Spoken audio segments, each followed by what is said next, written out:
Oui, merci Madame la Présidente. Alors tout d'abord, mes remerciements aux représentants de TikTok qui ont finalement répondu aux injonctions du Parlement européen. Alors moi, la première interrogation, c'est que nous sommes en pleine période électorale et nous discutons finalement des élections en Roumanie.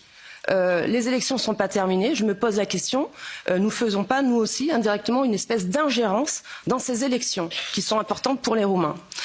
La deuxième question, on l'a vu, et elle soulève la liberté d'expression, on l'a vu cette année, a été marquée par des attaques sur les réseaux sociaux. On l'a vu avec Thierry Breton qui a attaqué plusieurs fois Elon Musk. Cet été, c'était Telegram avec l'arrestation de son dirigeant. Aujourd'hui, c'est TikTok, parce qu'effectivement, les résultats électoraux ne plaisent pas. Les sondeurs n'ont pas vu arriver ce candidat et donc du coup, ils ont trouvé un coupable. C'est TikTok. Au fond, la question qui se pose, c'est pas de savoir si le DSA est bien respecté par TikTok, mais quel élément pourrait être trouvé pour expliquer la percée électorale d'un candidat eurosceptique en Roumanie. Certains ici se targuent de liberté, mais la seule chose qui leur vient à l'esprit, c'est sinon d'interdire, du moins réglementer, surveiller, contrôler, à tel point que cela semble constituer à leurs yeux le principal avantage de la nouvelle législation européenne qu'est le DSA.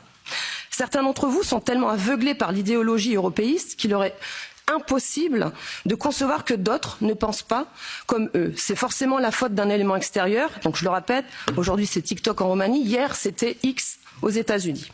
C'est la même logique que sous les régimes communistes. Si vous n'êtes pas communiste, c'est que vous êtes mentalement malade ou sous influence étrangère. À aucun moment vous ne dites que ce serait parce que les Roumains, tout simplement, n'en peuvent plus des promesses non tenues et qu'ils veulent autre chose. Plutôt que de savoir pourquoi les Roumains, qui étaient au moins de 200 000 à suivre le compte de Călin Georgescu sur TikTok, ont été près de 1,9 million à voter pour lui. Vous préférez donc désigner ce bouc émissaire qui est TikTok. Moi, je me permets juste un petit conseil, plutôt que de vouloir restreindre toujours la liberté d'expression, faites en sorte que nos citoyens vivent mieux. En Roumanie, le salaire minimum net n'atteint même pas 500 € et près d'un quart de la population vit sous le seuil de pauvreté. C'est ça la réalité et ce n'est pas la faute de TikTok ou de je ne sais quelle autre plateforme numérique. Je vous remercie.